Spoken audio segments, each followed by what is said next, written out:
Assalamualaikum warahmatullahi wabarakatuh. Selamat datang di CPM TV dengan program yang terbaru, yaitu program One of One.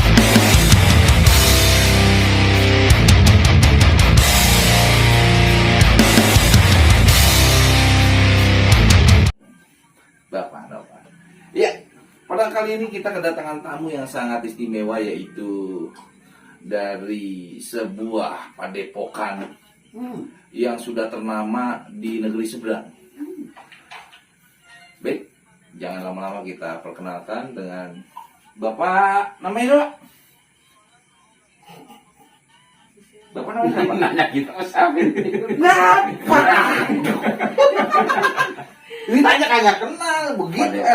Padepokan yang nggak dijelasin Pekali Mati, Pekali Hitam. Lah iya, kalau kita ntar nanya, Mang. Aduh. Ya, ini namanya Mang Karto atau Pak D. Ini Pak D, ini Mang Karto gitu ya. Bang, mau tanya, ini nama padepokannya apa sih sebetulnya? Nah, kita sambil ngerokok, boleh di sini, boleh ngerokok bebas. Sudah padepokan lagi dah.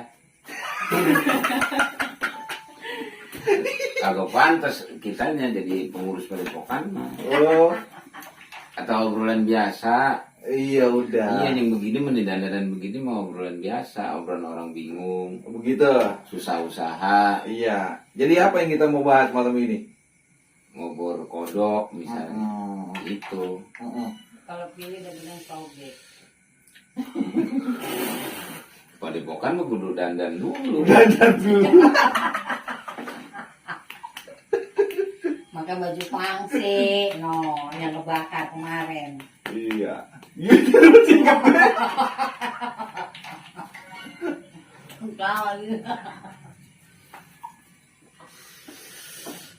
Aduh, mohon maaf pencahayaannya rada kurang ya. Karena listriknya gensetnya lagi dipakai. Pertanyaan. Mau panjang banget. Nah, ini kan banyak tragedi ya sekarang nih. Walaupun zamannya 2025, ini masih banyak pesugihan gitu. Menurut Mang Karto terkait pesugihan itu bagaimana? Terkait pesugihan itu, ya kalau menurut saya nggak ada hilangnya. Enggak ada hilangnya. Dari sekarang sampai seterusnya tetap masih ada. Karena versi pesugihan itu rata-rata ya diminati sama orang-orang yang putus asa. Oh begitu. Dalam hal usaha kayak gitu. Contohnya jenis pesugihan apa kira-kira yang mau ditanyain? Ya, pesugihan ini banyak ya. Ada yang katanya berburu monyet, berburu babi gitu kan, ada sosong gitu kan. Nah, rata-rata yang paling digemari masyarakat jenis pesugihan yang paling populer lah itu. Pesugihan apa itu? Pesugihan banyak modelnya, Iya, banyak ragamnya juga. yang paling populer yang kita Kalau dibilang populer, semuanya populer. Oh begitu. Karena Banyak peminat. Iya, karena semua pesugihan itu memang sangat menjanjikan. Di samping itu juga, kenapa pesugihan bisa digemari dengan orang-orang yang putus asa? Iya, iya. Karena memang salah satu jalan pintas itu yang melalui sistem pesugihan. Tapi pesugihan itu masing-masing punya risiko tersendiri. Oh begitu. Tergantung jenis pesugihan yang kita mau jalani itu pesugihan apa. Misalnya kayak tadi ya ada yang memuja jenis siluman monyet ya, atau kera, atau siluman-siluman lainnya. Cuma masing-masing punya risiko. Nah terus kalau setahu saya banyak risiko-risiko yang dihadapi soal pesugihan, terutama yang kita mau tanya itu soal pesugihan apa dulu terkait risiko. Nah, kalau orang yang lagi populer ini kan kayak kemarin tuh di Depok sampai mencuat ya beberapa tahun yang lalu, itu banyak sekali pesugihan ini ya, pagong atau babi gitu kan, atau pig gitu. Pada intinya baik itu monyet, babi, ataupun siluman lainnya ya sama ya. Cuma versinya kalau kita mengacu ke pesugihan babi, tergantung karakter binatang tersebut. Kebiasaan binatang tersebut seperti babi, banyak orang tahu itu babi memang sangat suka dengan tempat yang kotor karena memang dia sistem cari makannya itu di tempat-tempat yang kotor kan gitu. Ya. Nah terus sistem babi itu juga memang seringkali dibilang sama umumnya petani itu dia hama. Jadi resikonya kalau kita memuja babi atau pesugihan babi itu berarti dengan segala risiko yang kotor-kotor tadi. Contoh misalnya babi senangnya makan cacing atau makan ulet-ulet pohon atau makan binatang-binatang yang di dalam lumpur yang udah busuk kayak gitu. Nah salah satu syarat-syarat pesugihan itu kalau kita memuja babi ya seperti itu, misalnya mengarah ke salah satu ritual. Kalau memang orang itu akan memuja satu siluman babi ya paling enggak dia harus ada ya salah satunya ya tumbal yang paling utama. Tumbal. Ya, tumbal paling utama itu adalah syarat utama kalau menurut pengalaman saya gitu kan. Iya, tumbalnya berbentuk apa itu? Apa Iya. binatang, apa manusia? atau apa? Enggak. Enggak, karena memang wujudnya aja dia wujudnya binatang. Gitu, wujudnya memang binatang tapi pada intinya dia kan salah satu siluman jin atau setan ya. Bisa dikategorikan golongan jin. Kan gitu. Ya berarti yang saya bilang tadi sifat yang jorok itu berarti babi itu bisa menghilangkan salah satu nyawa anggota keluarga kita. Contoh yang sifatnya berbau amis, sifatnya kotor seperti bayi modelnya. Itu misalnya kita punya anak usia di bawah 2 tahun, itu memang syarat-syarat utama. Berarti Gitu. kalau kita berburu babi, berarti ada salah satu keluarga kita yang harus dikorbankan. Memang itu syaratnya. Kenapa harus keluarga kita sendiri? Karena di situ kita dibentuk keseriusan, tekad. Kenapa harus keluarga sendiri, nggak bisa orang lain gitu ya? Ya, karena memang itu memicunya dari keimanan orang tersebut. Kalau memang dia benar-benar punya tekad kuat untuk melakukan pesugihan dengan siluman babi tadi, berarti niatnya itu harus bulat. Jangan lagi teman, kerabat, saudara. Darah dagingnya pun sendiri akan dia relakan. Emang nggak bisa diganti gitu, kayak misalnya koruptor gitu, kita ganti gitu. Kalau koruptor ya kita juga mau seperti itu. Iya gitu. Maksudnya Betul. apa namanya pesugihannya itu kita tukar dengan misalnya misalnya orang lain gitu. Nggak bisa. Nggak bisa ya, Nggak harus keluarga ya. Karena sifat pesugihan atau sifat kita memuja iblis atau setan itu memang pertama menggugurkan keimanan seseorang kan gitu. Artinya kalau kita sudah merucut ke arah situ, berarti iman seseorang itu memang sudah keluar dari agamanya. Artinya dia harus benar-benar patuh dengan ajaran dan syarat yang ditentukan oleh si siluman tersebut. Iya. Seperti itu ya rata-rata. Ya antara siluman setan iblis itu kan memang merusak akidah dan keimanan kita. Nah katanya itu kan Seperti ada itu. perjanjian. Itu perjanjiannya bentuk surat atau bagaimana tuh? Apa lewat email dikirimnya PDF? Ya kalau menurut saya dari zaman dulu sihir, santet dan segala macam itu nggak kenal surat. Oh begitu. Itu Iya. yang katanya harus ada perjanjian dengan makhluk gaib itu seperti apa itu? Yang Perjanjian katanya itu. internal Oh internal. antara si pemohon pesugihan dan pimpinan Kuncen lah ya mungkin. bukan kuncinya, pimpinan silumannya. Oh ada Gitu. pimpinannya. Oh, setiap kerajaan siluman pasti ada pasti ada pimpinannya. Iya iya iya. Itu jadi mereka masing-masing punya aturan. Heeh. Misalnya aturannya itu jeda dalam 1 tahun kamu harus bayar dengan mahar seperti tadi, Iya iya. Iya. harus mengisi tumbalnya atau dengan cara lain. Rata-rata kalau ya sejenis babi tadi ya pasti tetap masih di keluarganya, Masih di keluarganya. masih di keluarga terus. Ya pemirsa mungkin kalau minat mungkin kalau punya keluarga yang rada ngeselin tuh bisa jadi tunggal. Ya kalau bisa harapan saya Jangan sampai ke sampai, situ.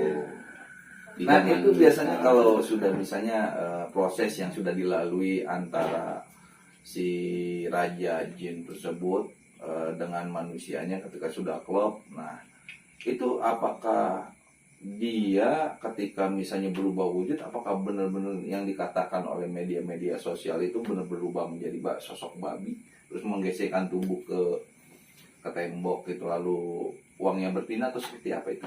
Enggak seperti itu. Oh, nggak begitu. Enggak. Jadi kalau dia sudah memenuhi syarat itu, dia kan apa ya namanya, dititipkan sebuah wapak atau jimat ya. Oh, pakai Untuk wapak pribadinya. juga dia. Iya. Karena apa? Nggak pakai jubah gitu terus berubah Enggak. kayak film-film gitu. Enggak, Oh, itu nggak itu gitu. semua ilusi-ilusi aja, Oh, hayalan berarti. biasa. Kalau di film-film yang bisa kita bilangkan atau kita jelasin itu sebagai apa ya, fiksi aja. Oh, fiksi. Jadi itu emang si sutradara itu mungkin biar menarik dikemas seperti itu, Iya. tapi pada aslinya nggak seperti itu. Pada aslinya nggak seperti itu, karena memang diri orang tersebut sudah dirasuki dengan jimat yang tadi. Itu dengan sendirinya dia sudah bisa berubah sendiri. Oh, berubahnya bentuk wujud seperti Sistem berubahnya itu ada cara-caranya. Misalnya pada malam-malam tertentu, jam-jam tertentu pun diatur waktunya. oh nggak sembarangan ya? Nggak sembarangan dia bisa berubah begitu aja, enggak. Dia dapat sinyal juga dari jin tersebut. Oh. Gitu. Enggak, di mana nih kita ngobrol kayak di tempat begini tiba-tiba harus berubah? Ya enggak, kalau itu kutukan namanya. Oh, kutukan. Gitu. Kalau itu dia bisa diatur sama gurunya sendiri. Oh gitu. Gitu. Misalnya ya malam ini dia mau kerja atau mau operasi di daerah mana. Nah, dia dengan sendirinya, entah itu bentuknya kain atau wapak apalah, caranya dia punya sendiri. Oh, punya sendiri. Itu untuk memberubah wujud dan bentuk tubuhnya. Oh, berarti benar berubah menjadi babi sosoknya. Iya, karena untuk mengelabui. Oh, mengelabui. Jadi artinya pencurian itu menggunakan alat jin itu untuk mengelabui manusia. Jadi manusia kan beranggapan itu bukan manusia karena babi. Iya. Mungkin kalau bu guru babi kalau untuk zaman sudah modern ini udah nggak kompeten kayaknya. Karena di kota ini kan jarang babi gitu kan. Kalau zaman dulu kan masih hutan, babi dianggap normal gitu kan. Adanya babi berkeliaran normal. Kalau sekarang ada babi kayaknya repot Iya. kayaknya bu guru babi ya. Ini kan pembahasan jadul ya sebetulnya. Iya. Pembahasan jadul karena memang dari dulu di zaman daerah kita atau di negara kita ini masih Agraris gitu ya. iya masih gelap ya, belum ada listrik dan segala macam, memang kadang-kadang seperti itu. Cuma antara siluman setan dan jin itu kan dia lebih lincah dari kita Oh. gaya versinya. Jadi sekarang itu ya memang tadi ya seperti yang Bang Wito bilang, sekarang udah nggak model kayak begitu kita harus berubah bentuk jadi babi, enggak. Enggak. Jadi sekarang sistem pesugihan itu macam-macam. Wih, Macam-macam. macam-macam. Bisa aja sekarang Udah Bang Wito. upgrade ya, udah upgrade Nah, nih. iya Bang Wito sekarang nih mau ikut pesugihan. Ya. Masuk ke salah satu daerah pegunungan atau hutan yang mana. Itu udah nggak pakai jadi monyet, jadi babi, jadi hantu-hantu yang lain, nggak perlu seperti itu. Enggak perlu ya sekarang. Iya, tergantung bakat Bang Wito. Bang Wito bakatnya apa nih? Misalnya sekarang bakatnya senang dengan cerita-cerita mistis. Ada jalur juga dengan berkaitan ilmu-ilmu kebatinan. Ah. Nah, Bang Wito dengan secara tiba-tiba itu dikasih salah satu jimat atau wapak dari salah satu jin itu, tiba-tiba Bang Wito bisa jadi terkenal, Oh, bisa terkenal. menghasilkan uang dari situ. Oh, jadi kita dengan Gitu. menguasai ilmu-ilmu tersebut, kemudian kita misalnya contoh menjadi dukun, Ya, modelnya terus kayak kita gitu. ngobatin orang, akhirnya kan Bisa, orang kayak percaya dengan kita, akhirnya orang itu Dari situlah kita punya harta kekayaan Oh, itu. jadi Seperti modelnya itu. kalau sekarang seperti itu. Itu kan skillnya yang tadi saya bilang. Skill Iya. orang kan beda-beda. Ada yang senang seperti sulap kan gitu. Iya. Menarik dari ilmu sulapnya karena dia punya jimat-jimat dari pesugihannya. Iya. Dia bisa main sulap dengan bagus. Ya kayak misalnya yang terkenal Itu. itu di dunia itu dapat Copperfield, bisa terbang gitu kan. Nah, itu seperti itu. Apa kata kawat seling. Iya, ada yang bisa seperti orang sakti beneran gitu ya, badan dibakar, bisa juga dan segala macam, bisa ngangkat kereta dan segala macam. Itu kan intinya sihir atau sulap kan, ilmu-ilmu hitam yang biasa digunakan para pesugi. Itu. Jadi sistem pesugihan karena memang zamannya sudah modern seperti ini, Ya. Udah nggak identik dengan monyet, babi dan lain-lain.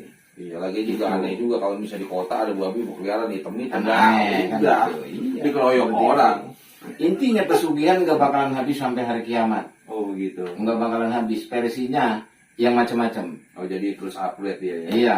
Contoh kayak tadi saya bilang, tiba-tiba Bang Wito ada orang bisulan misalnya, Mm-mm. ya kan?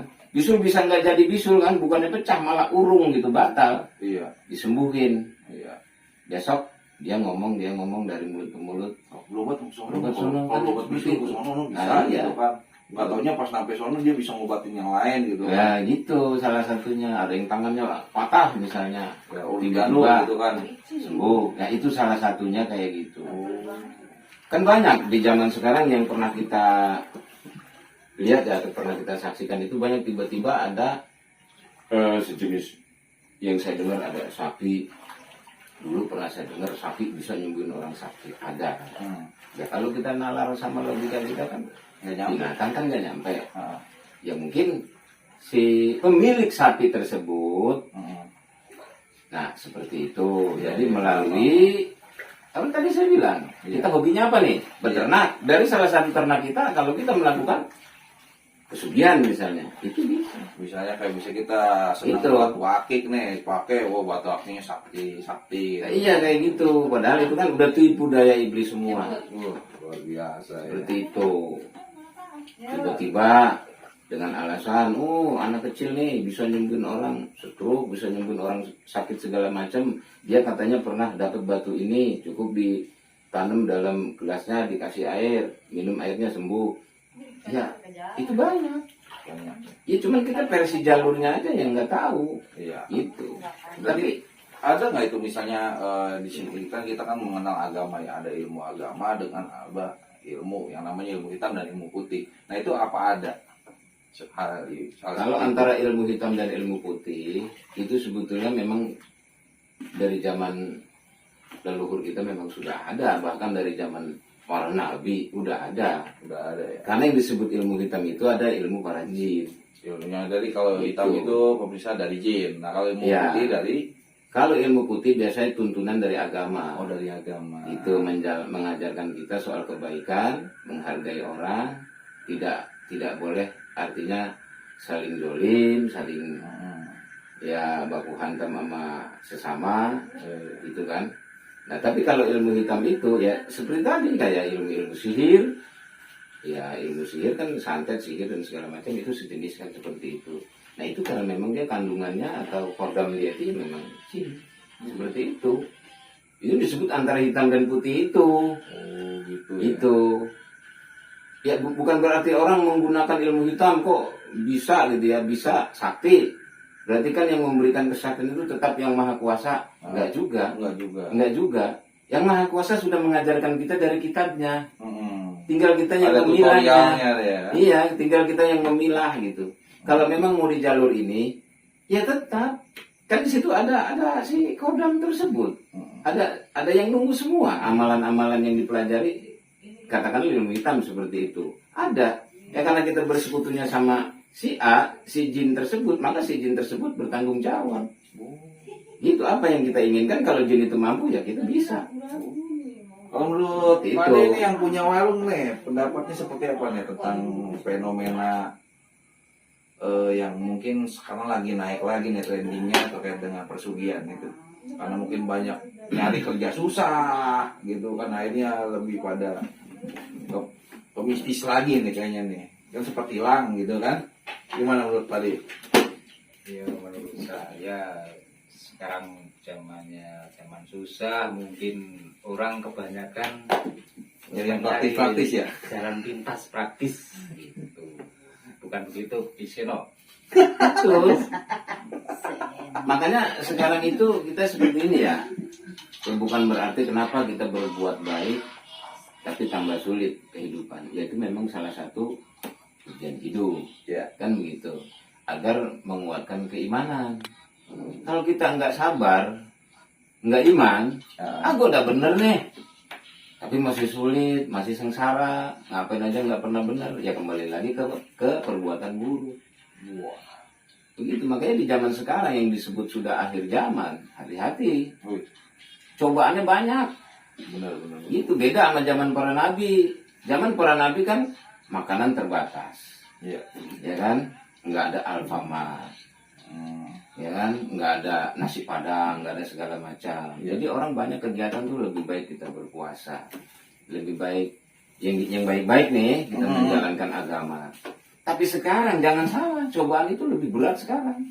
Oh gitu ya. Gitu. Kemodernan juga sekarang kan merek motor udah macam-macam. Zaman Nabi kan nggak ada, Enggak ada. kan gitu. Ini kan semua menggugah keimanan kita.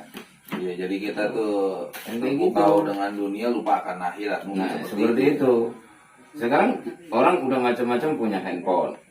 Kita ketinggalan. Kita kepengen seperti orang-orang tersebut yang sudah memiliki handphone macam-macam.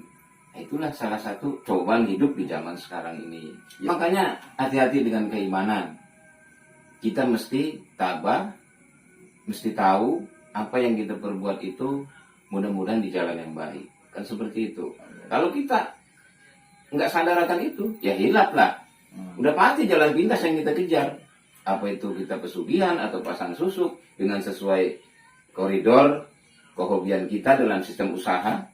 Misalnya, Bang Wito seorang artis, pengen terkenal, pengen job banyak, silakan pasang susuk, Bu. Tapi kan kita tidak diajarkan menanam di anggota badan kita ini, anggota badan kita memang sunatullah, tapi ditanam intan, ditanam emas itu kan nggak boleh. Iya.